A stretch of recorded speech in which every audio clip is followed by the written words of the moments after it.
बिस्मिल्लाहिर्रहमानिर्रहीम। आज हमारा फार्मास्यूटिक्स का 5th लेक्चर है।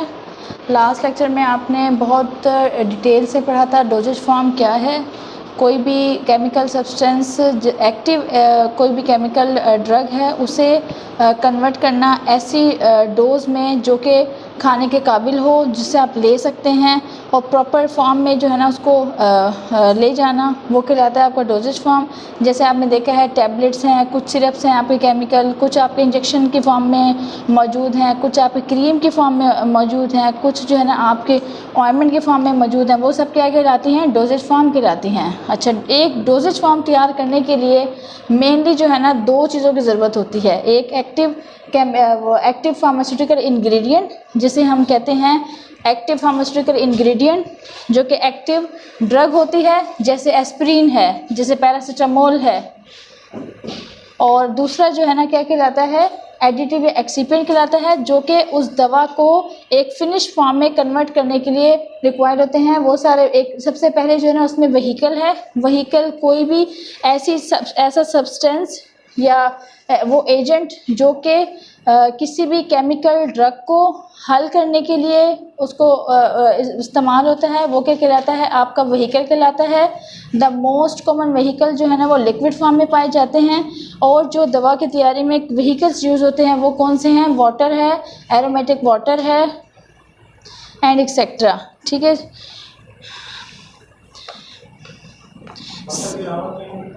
एरोमेटिक वाटर फॉर इंजेक्शन भी आपका व्हीकल ही है। जैसे आप इंजेक्शन लगाते हैं, इंजेक्शन में इस्तेमाल करने के लिए वाटर फॉर इंजेक्शन जो है ना वो यूज़ होता है।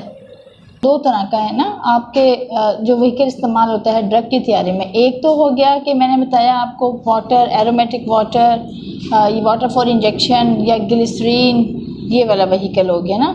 ग्लिसरीन किसकी तैयारी में यूज़ हो सकता है?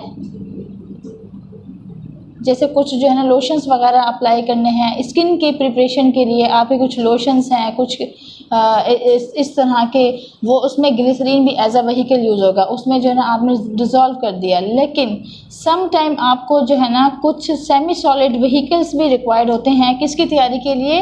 ऑइंटमेंट और क्रीम्स की तैयारी के लिए।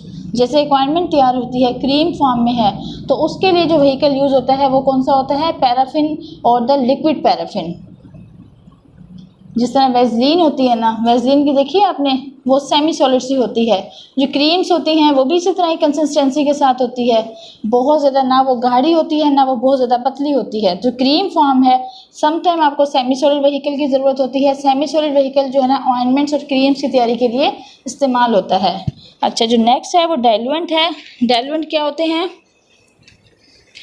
डाइल्यूएंट जो है ना वो इनर्ट सब्सटेंसेस होते हैं, जो कि किसी भी ड्रग की तैयारी के लिए बल्क उसको बनाने के लिए, मतलब कि उसकी मिकदार को ज़्यादा करने के लिए इस्तेमाल होते हैं, या फिर किसी भी ड्रग की कंसंट्रेशन को डिक्रीज़ करने के लिए भी इस्तेमाल होते हैं। सपोज़ करें कि आपके पास जो है ना वो, आप एग्जांपल ले लें, डाइल्यूएंट जो है ना एक्टिव आपके पास नमक और चीनी है।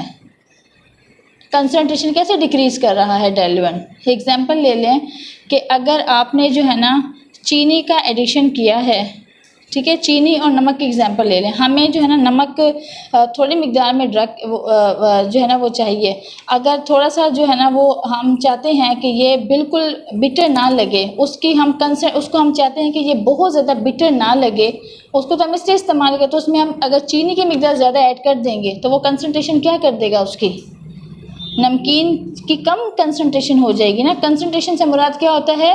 वो एक्टिव चीज़ जो एक्टिव है उसकी मिकदार जो है ना वो कम या ज़्यादा करने के लिए। ठीक है, तो बाज़ एक्टिव आपके पास ड्रग जो है ना, जैसे एक टैबलेट जो है ना वो 5 मिलीग्राम की है या 0.1 मिलीग्राम की। अब ये क्या है? इंतहाई पोटेंट ड्रग है। इंतहाई पोटेंट ड्रग की जो है ना कंसंट्रेशन कम ही इस्तेमाल होती है। अगर वो ज़्यादा कंसंट्रेशन में हम इस्तेमाल करेंगे तो उसकी वो डेंजर डोज हो जाएगी। तो अब उसके साथ हमने क्या करना है? हमें डाइल्यूएंट की ज़रूरत होगी। उसमें जो है ना हम उसको बल्क बनाने के लिए डाइल्यूएंट यूज़ करेंगे। डाइल्यूएंट कौन कौन से हैं आपके पास? Kaolin, lactose, sorbitol and powder cellulose और स्टार्च। ये एज अ डाइल्यूएंट यूज़ होते हैं। किसके लिए कि उसको एक प्रॉपर टैबलेट फॉर्म दी जाए, क्योंकि 0.1 मिलीग्राम को तो आप कैसे किस फॉर्म में आप देंगे, या 5 मिलीग्राम की टैबलेट है, 5 मिलीग्राम एक्टिव इंग्रेडिएंट है किसी भी मेडिसिन का, उसे आप 5 मिलीग्राम ऐसे तो नहीं ले सकते मेजर करके, उसे आप किसी डोजेज फॉर्म में कन्वर्ट करेंगे, या कैप्सूल में या टैबलेट में या फिर किसी लोशन में या सोल्यूशन में, ठीक। उसके लिए आपको बल्क चाहिए होगा। बल्क का मतलब क्या है, उसकी मिकदार ज़्यादा करने के लिए उसमें ऐसा बल्क ऐड करेंगे जो कि कोई एक्शन नहीं रखता। जो भी एडिटिव या इंग्रेडिएंट्स है ना, इनका कोई केमिकल एक्शन नहीं होता, फार्माकोलॉजिकल प्रॉपर्टीज़ इनकी नहीं होती हैं, लेकिन ये टेस्ट को बेहतर बनाने के लिए, एक डोजेज फॉर्म तैयार करने के लिए इस्तेमाल होते हैं। थर्ड बाइंडर है। बाइंडर जैसे कि नाम से जाहिर है, बाइंडर बाइंड करने के लिए। अगर आप टैबलेट की तैयारी करने जा रहे हैं तो अब उसमें जो बल्क बनाने के लिए जो हमने केओलिन, लैक्टोज, स्टार्च वगैरह का इस्तेमाल किया है, अब वो जो एक्टिव इंग्रेडिएंट है वो भी, जैसे नमक में आपने चीनी को शामिल कर दिया, अब वो क्या है, आपस में मिक्स तो हो गए हैं, लेकिन वो किस फॉर्म में है, पाउडर फॉर्म में है, ठीक है।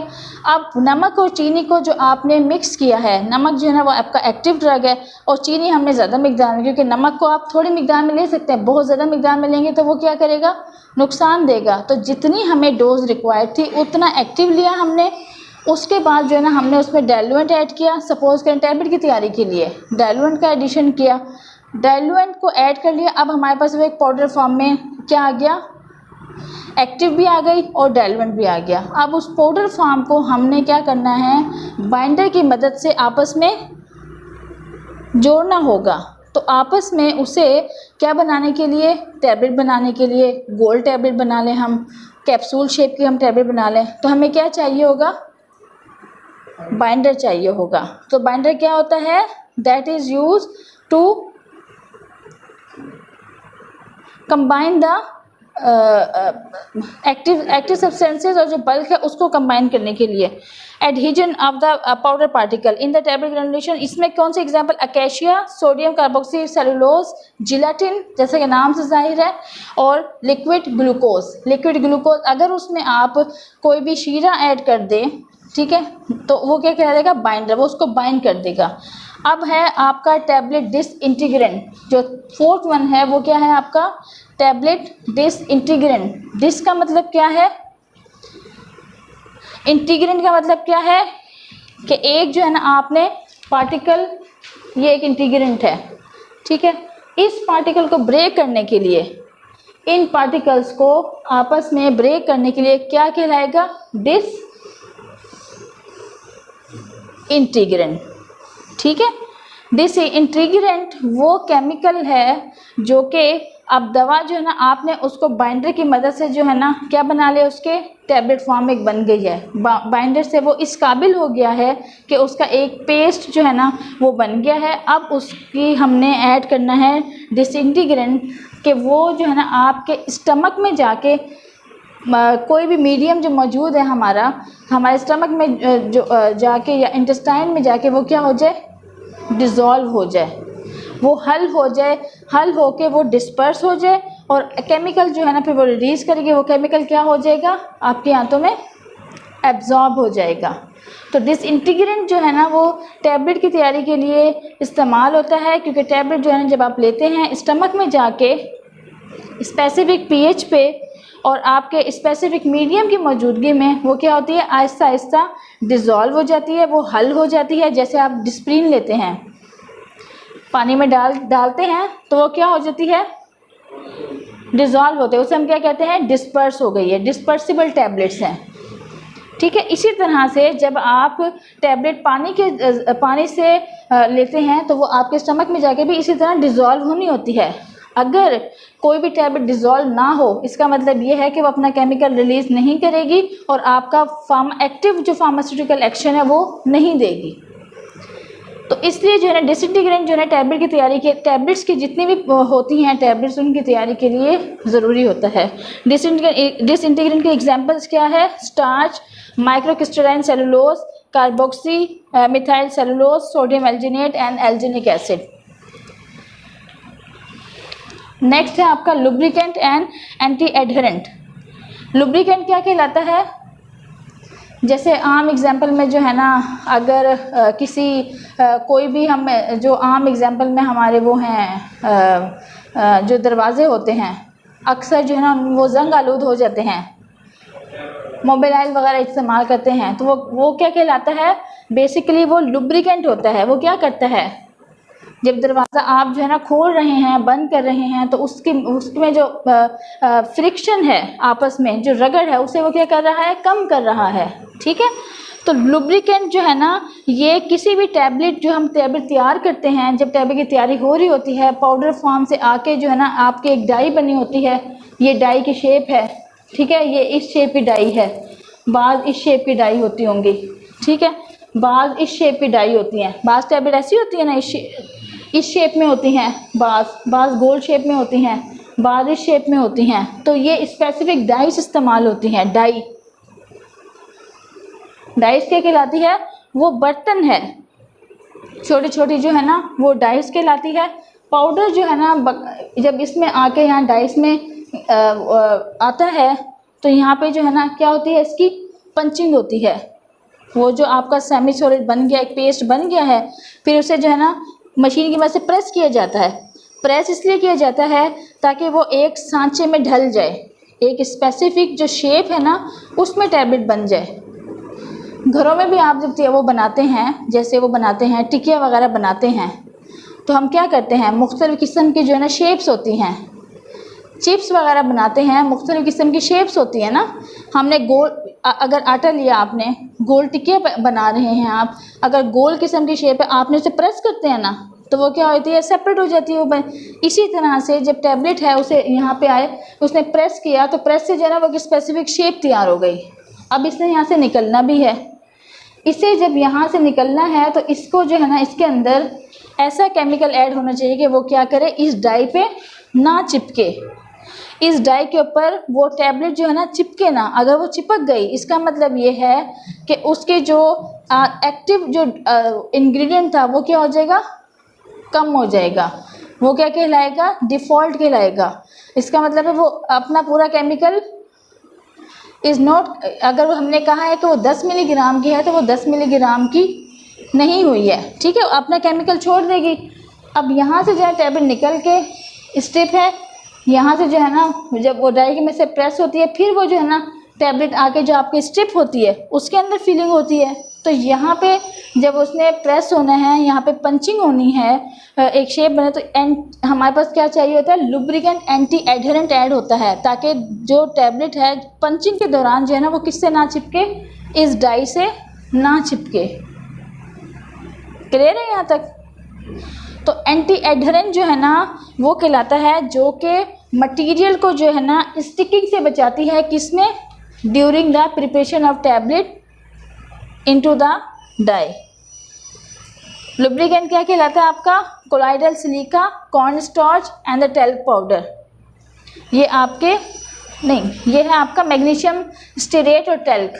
मैग्नीशियम स्टीरेट और टेल्क जो है ना आपके लुब्रिकेंट एंटी एडहेरेंट एजेंट हैं। एंटी एडहेरेंट, एडहेरेंट क्या कहलाता है, चिपकना। एंटी एडहेरेंट क्या कहलाता है, उसे चिपकने से बचाने के लिए जो एजेंट्स या केमिकल इस्तेमाल होते हैं वो क्या कहलाते हैं, लुब्रिकेंट या एंटी एडहेरेंट। नेक्स्ट है आपका ग्लाइडेंट। अब जब भी आपने जो है ना कोई भी कैप्सूल है, या आपने देखा कैप्सूल के अंदर जो है ना पाउडर फिल होता है, और टैबलेट्स भी किससे तैयार होती है, उसमें भी जो है ना एक्टिव के साथ साथ जो है ना आपके जो मुख्तलिफ डाइल्यूएंट या बाइंडर से ऐड करके ना वो एक पाउडर फॉर्म में आती है।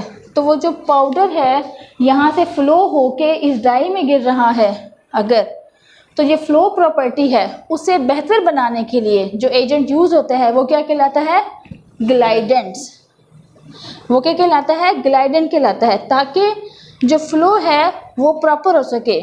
प्रॉपर इसलिए भी होना चाहिए कि ये ना हो कि आपस में मिक्स किया हुआ पाउडर को उसका जो इम्प्रॉपर फ़्लो है, तो किसी में जो है ना वो ज़्यादा चली जाएगी डाई में, कहीं तो वो ज़्यादा जो है ना वो ऐड हो जाएगी, और कहीं जो है ना वो कम भी ऐड हो सकती है। जब वो डाई में आ रही है, एक प्रॉपर फ़्लो होगा तो वो उसकी मिकदार जो है ना वो प्रॉपरली फिल भी होगी। उसका फ़्लो का होना ज़रूरी है, और अगर फ़्लो प्रॉपर नहीं होता, जो मैकेनिकल प्रोसेस है उसमें क्या आ जाएगी, मैन्युफैक्चरिंग के दौरान डिस्टर्बेंस आएगी। तो प्रॉपर जो फ़्लो है वो प्रॉपर फ़्लो होगा तो जितनी मिकदार में हर कैप्सूल है उसमें फ़िल किया, फिर वो बंद हो गया, फ़िल किया, बंद हो गया, तो उसकी प्रॉपर मिकदार जो है ना हर कैप्सूल में जो है ना फ़िल हो जाए, वो क्या कहलाती है? ग्लाइडिन कहलाता है।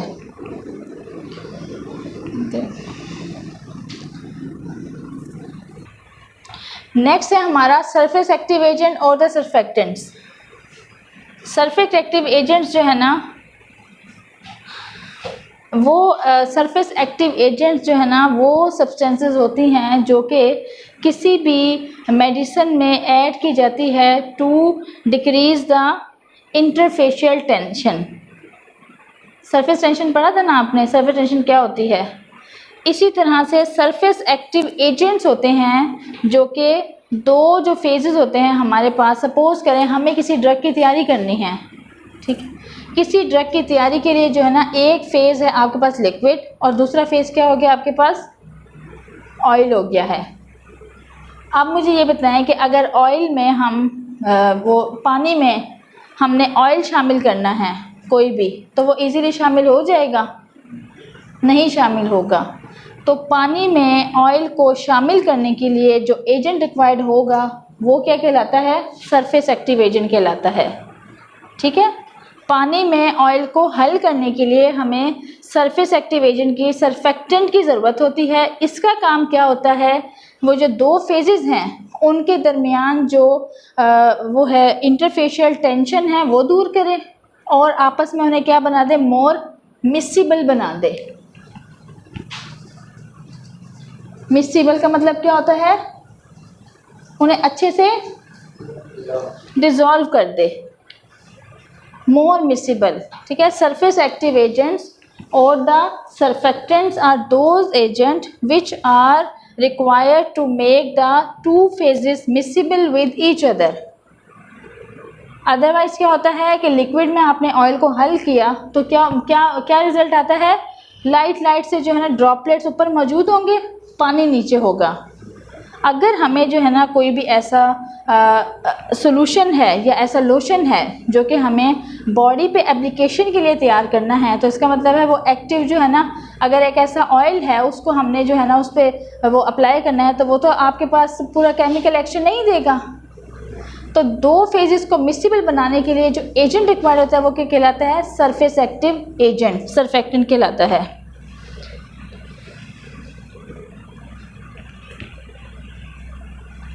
और लिक्विड हो सकता है, लिक्विड है जिसे हम कह रहे हैं कि एक वाटर है और दूसरा जो है ना वो आपके पास क्या हो जाए, है तो वो ऑयल फॉर्म में, वो फैटी इन नेचर है, लेकिन है क्या? वो एक्टिव ड्रग है वो।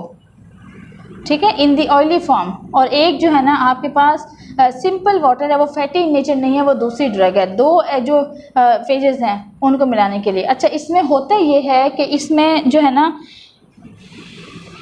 जो मॉलिक्यूल्स होते हैं वो दो फेज से मुश्तमिल होते हैं। एक पोलर फेज कहलाता है और एक नॉन पोलर फेज कहलाता है।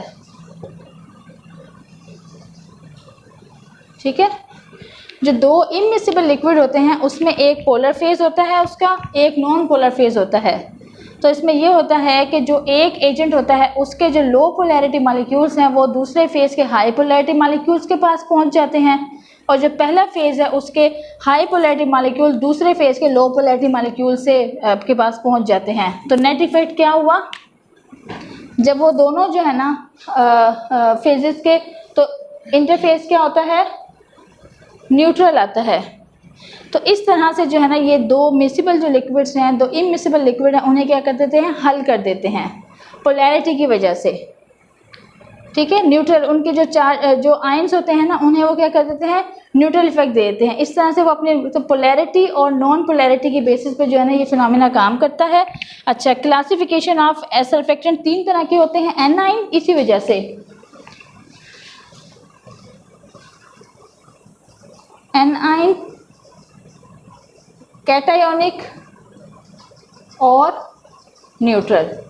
अब जो भी हम केमिकल यूज़ करने जा रहे होते हैं उसके बेसिस पे हम डिसाइड करते हैं कि हमें एनायोनिक चाहिए, कैटायोनिक सर्फेक्टेंट चाहिए या फिर हमें न्यूट्रल सर्फेक्टेंट चाहिए। इसके जो एग्जांपल्स हैं वो क्या हैं? Sulphated compounds like sodium lauryl sulphate, sodium cetyl sulphate, benzalkonium chloride और glyceryl monostearate, spans and the tweens. मैंने एग्जांपल्स यहाँ पे लिखी नहीं है, अगर आप लोग कहते हैं तो लिख दूँ या फिर नोट्स में आप लोग ले लेंगे। कॉन्सेप्ट क्लियर कर लें, नोट्स में जो है ना आपको ये एग्जांपल्स के साथ मिल जाएगा, ये मैंने आपको देना है नोट्स। और अगर कहते हैं आप लोग को आज जो है ये वाला वो शेयर कर दूँगी, अभी अभी अभी पिक्चर बना लीजिएगा इनका और ये ग्रुप में शेयर कर दीजिएगा, क्योंकि ये बिल्कुल भी नहीं ना है आपके टॉपिक बुक में गिवन नहीं है। नेक्स्ट यहाँ पे क्लियर हो गया सरफेक्टेंट सल्फेक्टिव एजेंट कौन से। नेक्स्ट है हमारा हाइड्रोकोलाइड्स और the suspending agents. Suspending agent क्या कहलाते हैं? सस्पेंडिंग एजेंट जैसा कि नाम से जाहिर है कि कोई भी ऐसा सिरप जो है आपका वो क्या कहलाता है? मोर विस्कस होता है, ठीक है। ये सॉलिड मॉलिक्यूल्स होते हैं जो कि जब पानी में इनको डिज़ोल्व किया जाता है तो यह क्या बना देते हैं? मोर विस्कस बना देते हैं पानी को। ऐसे substances when dissolve in the water, ये हाई मॉलिक्यूलर वेट सब्सटेंसेस होते हैं। High molecular weight substances when added, जब इनको पानी में हम ऐड करते हैं तो ये पानी को क्या बना देते हैं? विस्कस बना दे। विस्कस का मतलब क्या होता है? पानी को गाढ़ा बना देते हैं। तो पानी को गाढ़ा बना देते हैं। ये जो है ना एजेंट्स अक्सर ऐसे केमिकल जो कि हमें सिर्फ ऐसी दवाएं जो हमें सिरप की तैयारी में इस्तेमाल तैयारी में चाहिए होती हैं, सिरप फॉर्म में चाहिए होती हैं, तो उसमें जो है ना इनका इस्तेमाल होता है। इन्हें हम सस्पेंडिंग एजेंट भी कहते हैं।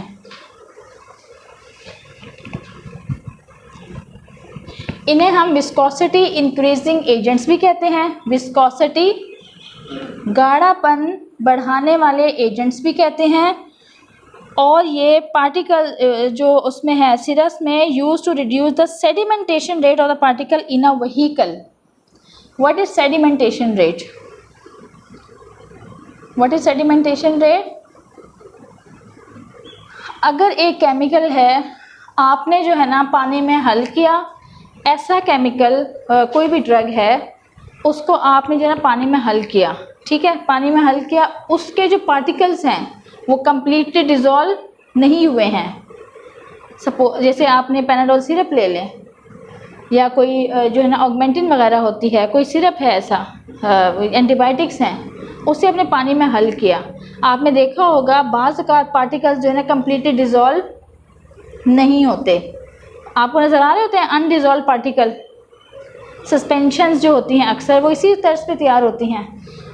तो जो अनडिज़ोल्व पार्टिकल हैं, अगर सिंपल पानी लें, उसमें आपने उस पार्टिकल को ऐड कर दिया तो वो क्या होगा? थोड़ी देर बाद आप उसे रख दें, ये आपने इसमें जो है ना ये पार्टिकल थे, ये पानी था, ऐड कर दिया, थोड़ी देर बाद इसको रखा रहने दें, सारे के सारे पार्टिकल क्या हो जाएंगे? अनडिज़ोल्व, नीचे आके बैठ जाएंगे ना वो, क्योंकि उनका वेट ज़्यादा है और वो आके बैठ जाएंगे, सारे जो है ना वो बैठ जाएंगे। अगर हम इसको इस्तेमाल करने जाते हैं तो जो ये पार्टिकल्स हैं ये इक्वली डिस्ट्रीब्यूट नहीं होंगे, सेडिमेंट बन जाएगा। ये क्या कहलाता है? सेडिमेंट। पार्टिकल्स का जो है ना लिक्विड फेज से यहाँ पे आके जमा हो जाना, ये क्या कहलाता है? सेडिमेंटेशन। इसका रेट कहलाता है कि ये कितने लेवल पे जो है ना सेडिमेंट बना लेते हैं। तो जो इनका रेट होता है वो क्या जो इनका सेटलिंग टाइम है, जो सेटलिंग टाइम है, ये कितनी देर में सेटल हो जाते हैं, कितने टाइम तक सेटल लेते हैं। हम इसको अच्छी हो सकता है जब वो सेटल हो गए हैं तो वो क्या बना लेंगे? आपस में बहुत देर तक इसी तरह सेटल रहें तो क्या बन जाएगी? उनकी गुठलियाँ बन जाएंगी। किसकी मौजूदगी में? व्हीकल की मौजूदगी में। पानी एक व्हीकल था, उसमें हमने किसी ड्रग को डिज़ोल्व किया, वो क्या बन गया? सेडिमेंट बना लेगा। आपस में पार्टिकल्स जब अनडिज़ोल्व होंगे बाद में वो क्या बन जाएंगे? जुड़ जाएंगे। क्लम्प फॉर्म में भी हो सकता है वो थोड़ी थोड़ी गुठली फॉर्म में हो। आप उसे फिर डिज़ोल्व करते हैं तो वो क्या हल हो जाएगा? नहीं हल होगा। आप उसे बहुत ज़्यादा भी डिज़ोल्व कर लें, हो सकता है बहुत आप फोर्स भी लगाएं तब भी हो सकता है वो सारे के सारे पार्टिकल डिज़ोल्व ना हो। उस वक़्त हमें जो एजेंट रिक्वायर्ड होता है कि वो अच्छे से डिज़ोल्व भी हो जाए और उनका जो सेटलिंग टाइम है, जो यहाँ पे बैठने का टाइम है, वो पार्टिकल जो है जमा हो के यहाँ पे आ जाएंगे, वो भी ना बने, क्लम्प भी ना बने, वो आपस में ना भी जुड़ जाएं और अलग अलग भी रहें। तो उस वक्त हमें क्या चाहिए होता है? सस्पेंडिंग एजेंट चाहिए होता है। आप समझ आइए कि हमें क्यों सस्पेंडिंग एजेंट की ज़रूरत थी। जब हम पानी में सस्पेंडिंग एजेंट ऐड करेंगे तो वो क्या विस्कस बना देगी। उस विस्कस तो जो सस्पेंडिंग एजेंट है, हाइड्रोकोलाइड एजेंट हैं, वो क्या कहलाते हैं? सेडिमेंटेशन रेट को कम करते हैं। इक्वली जो है ना पूरे सिरप में वो क्या रहेंगे? डिस्ट्रीब्यूटेड रहेंगे। जब विस्कस हो जाएगा आपस में तो वो जो विस्कस है वो क्या करेगा? पार्टिकल्स को आपस में जुड़ने नहीं देगा। इस तरह से जो सेडिमेंटेशन रेट है, जो सेटलिंग टाइम है पार्टिकल्स का, वो भी क्या हो जाएगा? कम हो जाएगा। तो अक्सर आपने सिरप देखे होंगे वो मोर विस्कस होते हैं। जो मोर विस्कस होते हैं उसमें जो है ना सस्पेंडिंग एजेंट ऐड किया जाता है ताकि पार्टिकल्स जो है ना वो इक्वली डिस्ट्रीब्यूट हो जाए। और आफ्टर जो है ना शेकिंग, जब आप सिरप को शेक करते हैं तो उसमें वो जो पार्टिकल्स हैं थोड़ी बहुत अगर वो बैठते भी हैं लेकिन आपस में क्या होंगे? क्लम्प नहीं बनेगा उनका, तो वो कहलाता है सस्पेंडिंग एजेंट। क्लियर है यहाँ तक? क्लासिफिकेशन ऑफ सस्पेंडिंग, कुछ आपके जो है ना गम्स जैसे नाम से जाहिर है जो नेचुरल सब्सटेंस है वो भी सस्पेंडिंग एजेंट के तौर पे यूज़ होती है। 3 तरह के सस्पेंडिंग एजेंट होते हैं: natural, semi synthetic and the synthetic. Synthetic वो हैं जो कि केमिकल तरीके से तैयार किए जाते हैं। सेमी सिंथेटिक वो हैं जो कि कुछ नेचुरल होते हैं, कुछ उन्हें केमिकल तरीके से जो है ना तैयार करते हैं। और नेचुरल, प्योरली नेचुरल होते हैं जो कि आपने प्लांट से जो है ना वो ले लिया, नेचुरल है, वो आपके एज अ हाइड्रोकोलाइड और सस्पेंडिंग एजेंट के तौर पे इस्तेमाल होते हैं।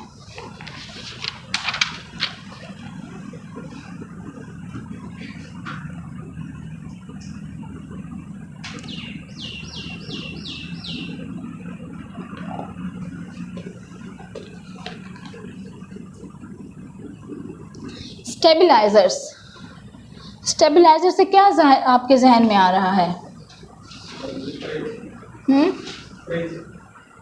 स्टेबलाइजर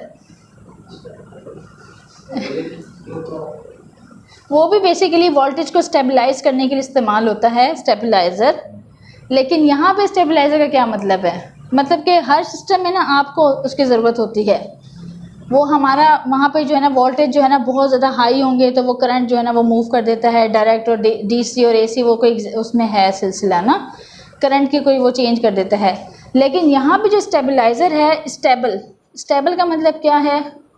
कोई भी ऐसी चीज़ जो कि अपनी नॉर्मल स्टेट में कायम रहे, उस पे जो है ना कोई फिज़िकल एनवायरनमेंट, फिज़िकल कोई तब्दीली आती है, जैसे तेज़ हवा आ गई है, आंधी आ गई है, तूफ़ान आ गया है, लेकिन वो सब्सटेंस जो है ना हमने अगर इस तरह से रखी हुई है कि उसके ऊपर हमने हिफाजती तह बना दी है, ठीक है, उसके ऊपर हमने कोई बैरियर लगा दिया है, तो जो आपका मौसम ख़राब हो, सर्दी आए, गर्मी आए, तो उसको कोई इफ़ेक्ट नहीं होगा।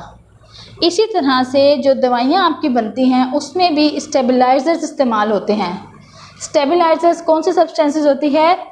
जो कि उसे उसकी नॉर्मल हालत में मेंटेन करती है, उसकी फ़िज़िकल, उसकी केमिकल, उसकी टॉक्सिकोलॉजिकल और थेरेप्यूटिक इफ़ेक्टिवनेस को क्या करे? फ़िज़िकल का मतलब क्या है कि उसका ये नहीं है टैबलेट है आपने रख दी है, नमी थोड़ी सी ज़्यादा हुई, कम हुई, तो जो है ना वो फ़ौरन से ख़राब हो जाएगी, नंबर 1।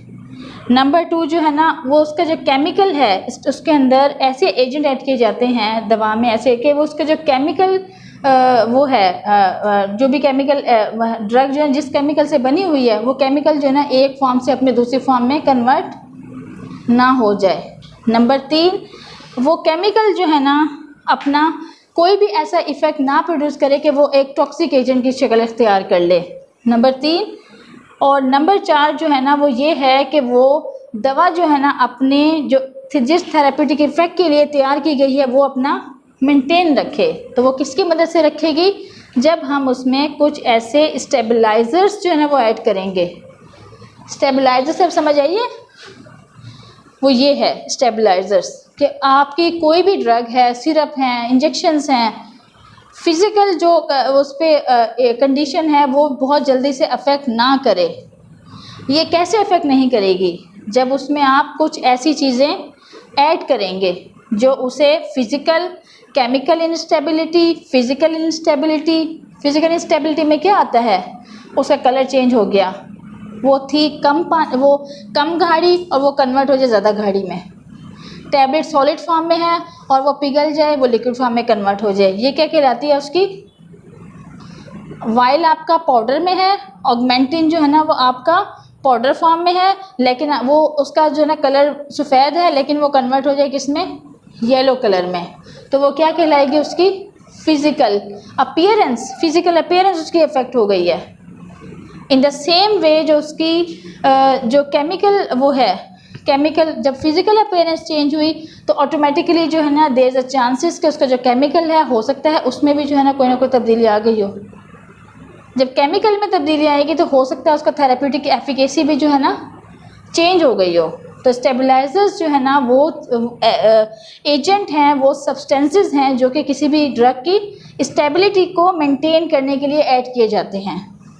किसको मेंटेन करने के लिए? ड्रग की स्टेबिलिटी को मेंटेन करने के लिए आपके पास स्टेबलाइजर्स होते हैं। अब स्टेबलाइजर्स में 4 एजेंट्स हैं ऐसे: antioxidant, chelating agent, buffering agent and the antimicrobial preservatives.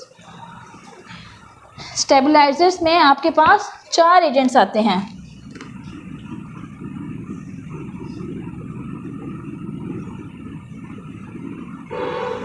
Antioxidant जो है ना वो आपकी ड्रग को डिटोरिएट होने से बचाते हैं, ख़राब होने से बचाते हैं। डिटोरिएट का मतलब ये है कि वो उसको जो है ना ख़राब होने से बचाते हैं, उसमें कोई केमिकल रिएक्शन नहीं होने देते। उसके एग्जांपल कौन सी है? Ascorbic acid, sodium ascorbate, sodium bisulphide and tocopherols. ये आपके क्या हैं? एंटीऑक्सीडेंट्स हैं।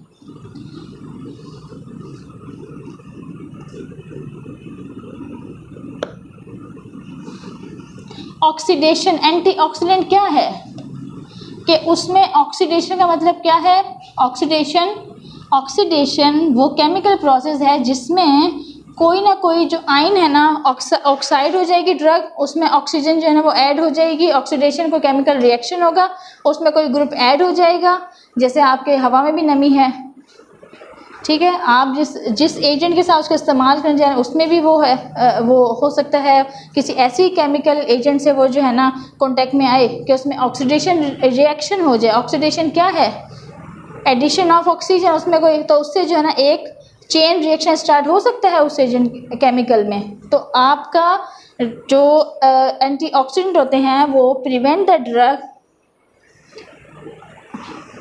डिटोरिएट होने से बचाता है by the to prevent the oxidation, e g. Ascorbic acid, tocopherols, sodium ascorbate et cetera. अच्छा, चलिए नेक्स्ट है आपका chelating agent.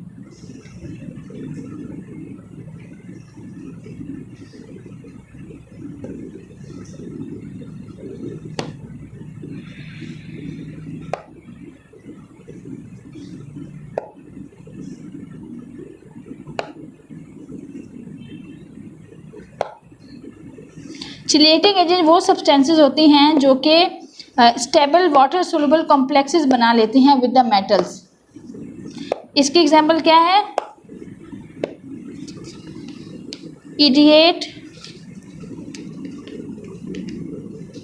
एडिटेट disodium.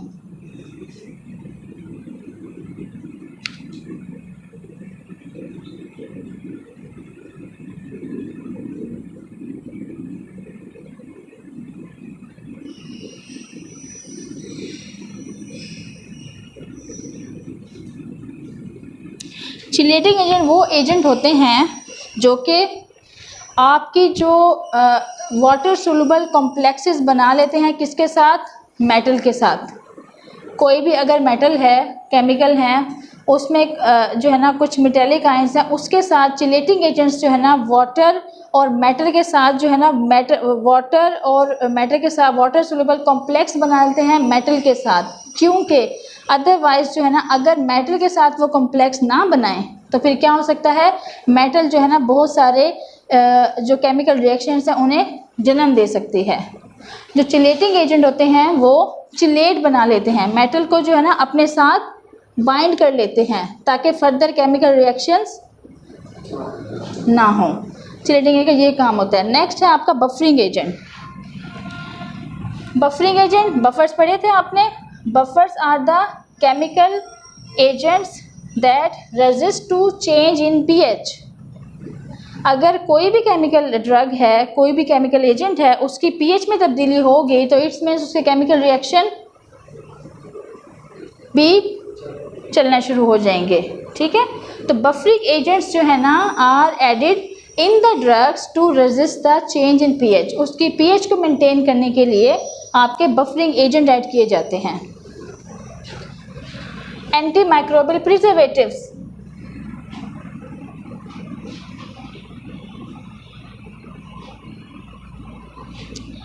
Anti microbial agents जो है ना आपके जो सॉल्यूशंस होते हैं, एंटी माइक्रोबियल एजेंट्स वो एजेंट्स होते हैं जो कि माइक्रो ऑर्गेनिजम्स की ग्रोथ को रिटार्ड कर देते हैं।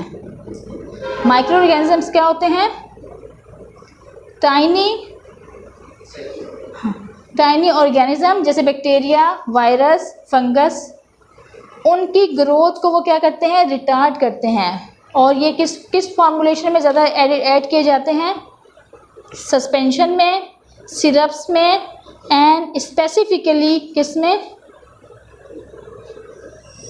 जो आप water for injection diluent use कर रहे होते हैं, व्हीकल्स जो यूज़ होते हैं इंजेक्टेबल को हल करने के लिए। क्योंकि माइक्रो ऑर्गेनिज्म पे ग्रोथ के चांसेस कहाँ पे होते हैं, when there is water, there is chances of microbial growth more, fungus growth more, right.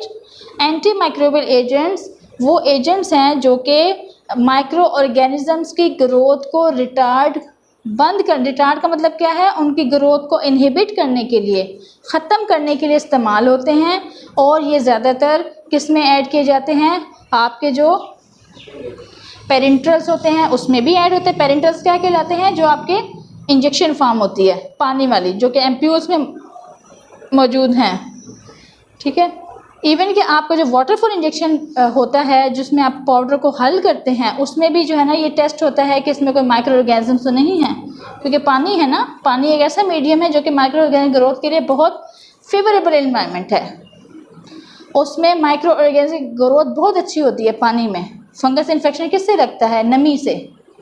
जहाँ पे कहीं नमी है अक्सर वो जो है ना मट्टी से लगता है, जो नमी सॉइल अगर वहाँ पे फंगस मौजूद है तो वो फ़ौरन से कैरी कर जाता है। आपने देखा अक्सर वो नेल्स में लगता है, ये एरिया एक्सपोज होता है ना आपका, टीनिया कॉर्पोरस और टीनिया पेडिस, वो ये वाले जो आपके नेल्स हैं इसको ये इफेक्ट करता है। तो उसको एक नमी वाली और ना शेडो प्लेस चाहिए होती है जहाँ पे धूप ना लगे, शेडो प्लेस जहाँ पे वो सायेदार जगह होती है। और तो इसलिए वो देखें आपके डीप जो है ना नेल्स में चला जाता है, डीप इन स्किन के अंदर वो ग्रो करता है फंगल इन्फेक्शन। तो जो एंटी माइक्रोबियल एजेंट्स हैं वो माइक्रो ऑर्गेनिज्म ग्रोथ के प्रिवेंट करने के लिए इस्तेमाल होते हैं। सस्पेंशंस क्या कहलाती हैं, जिसमें जो गाढ़ी होती हैं सस्पेंडिंग एजेंट होती हैं। और इसके अलावा जो है ना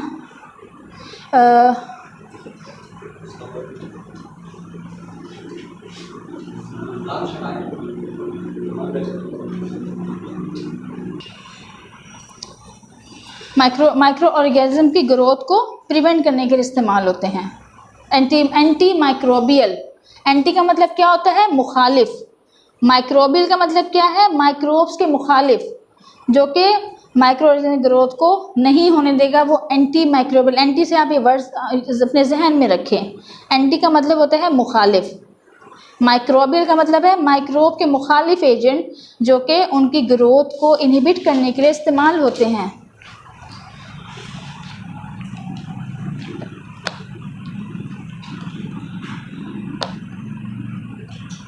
फ्लेवरिंग एजेंट, नेक्स्ट है फ्लेवरिंग एजेंट। फ्लेवर से क्या मुराद है, जैसे आइसक्रीम आप लेते हैं वनीला फ्लेवर, चॉकलेट फ्लेवर, ठीक है। इसी तरह से जो है ना मेडिसिन्स में भी कुछ फ्लेवरिंग एजेंट ऐड किए जाते हैं, उसे क्या करने के लिए, कम कड़वी बनाने के लिए, उसे एक अच्छी खुशबू देने के लिए, फ्लेवर देने के लिए, ताकि वो अच्छी सी पैलेटेबल फॉर्म बन जाए, आप उसे बआसानी जो है ना ले सकें। जैसे कुछ आपके सिरप्स हैं वो कड़वे होते हैं, लेकिन उसमें जो है ना आपके स्वीटनिंग एजेंट भी ऐड कर दिए जाते हैं। स्वीटनिंग एजेंट क्या कहलाता है? स्वीटनिंग एजेंट, जो कि उसके बिटर टेस्ट को हाइड करने के लिए इस्तेमाल होता है। In the same way flavour जो है ना आपके ड्रग में उसके दवा के जायके को बेहतर बनाने के लिए इस्तेमाल होता है, राइट? वो फ्लेवरिंग एजेंट कहलाता है। जैसे चेरी हो गया, आपने देखा पैनाडोल जो है ना उसे बनाना होता है, बनाना फ्लेवर, चेरी फ्लेवर, ऐसा होता है ना, उसमें आपको स्मेल भी फील होती है कि ये बनाना, इसमें जो है ना फ्लेवर एडिड है, ताकि बच्चे जो है ना, छोटे बच्चे, उन्हें दवा कड़वी ना लगे। ख़ासकर जो एंटीबायोटिक्स होती हैं उनकी जो सस्पेंशन होती है, उनके जो पाउडर्स होते हैं उसमें जो है ना आपके पास फ्लेवर एडिड होते हैं, ताकि उसे बच्चे जो है ना बड़े शौक से ले सकें। चेरी फ्लेवर हो गया, पाइनएप्पल फ्लेवर, पेपरमिंट फ्लेवर हो गया। जैसे आपके जो ये हैं मैदे के लिए जो होते हैं यूज़, उसमें गैविस्कॉन वगैरह है, उसमें पेपरमिंट किसे कहते हैं? पुदीना, पुदीने के पत्ते, उसकी बड़ी अच्छी स्मेल होती है, वो हाजमे के लिए भी वो हेल्पफुल होता है, तो वो आपने ऐड कर दिया उसमें। लेमन फ्लेवर बाज़ होता है। जैसे आप स्टेप्सिल्स लेते हैं, स्टेप्सिल्स खाते हैं ना, उसमें लेमन भी छपा होता है, ऑरेंज भी छपा होता है। एक में ऑरेंज फ्लेवर आपको वो मिलता है और ना लेमन फ्लेवर भी मिलता है। तो फ्लेवरिंग एजेंट ये होते हैं जो कि उसके जो बिटर टेस्ट है उसे हाइड करने के लिए इस्तेमाल होते हैं। जैसे वनीला हो गया, रोज़ हो गया, मेंथॉल हो गया। Next, sweetening agent use to impart the sweetness to a preparation and mask the objectionable taste of drug. ये तो ठीक है। सक्रोज जो है, जैसे चीनी जो है ना स्वीटनिंग एजेंट, उसमें ज़्यादातर सक्रोज जो है ना वो यूज़ होता है एज अ स्वीटनिंग। नेक्स्ट आपका and the last agent is the colouring agent. मैंने बताया था आपको कि कुछ जो है ना impart the colour to a liquid and solid preparation. जैसे आपने देखा कुछ टैबलेट जो है ना आपके वाइट हैं, कुछ येलो कलर की हैं, कुछ सिरप्स जो है ना आपके पिंक कलर के हैं, कुछ आपके बिल्कुल जो है ना वो लाइट येलो कलर के हैं। तो कलरिंग एजेंट जो है ना उसमें ऐड किए जाते हैं उसे एक अच्छी सी जो है ना वो शक्ल देने के लिए, ताकि उसका जो है ना वो जायका भी अच्छा लगे और बच्चे भी जो है ना वो खुश होकर ले लेते हैं। तो कलरिंग एजेंट का उसकी जो है ना उसको अच्छी वो देने के लिए, कलर देने के लिए जो है इस्तेमाल होते हैं। यहाँ तक हमारे एक्टिव फार्मास्यूटिकल इंग्रेडिएंट्स एंड तमाम जो एडिटिव्स उसमें ऐड होते हैं, 11 एडिटिव्स हैं, जो कि कोई भी टैबलेट हो गई, कैप्सूल हो गए, सिरप्स हो गए, इंजेक्टेबल हो गए, इसमें मुख्तलिफ प्रोपोर्शन में जो है ना वो इस्तेमाल होते हैं। सारे के सारे नहीं भी इस्तेमाल होते, इंजेक्शन में जैसे बहुत सारी चीज़ें ऐड नहीं होती हैं। तो ये तमाम एडिटिव्स हैं। यहाँ तक हमारा आज का लेक्चर कंप्लीट होता है।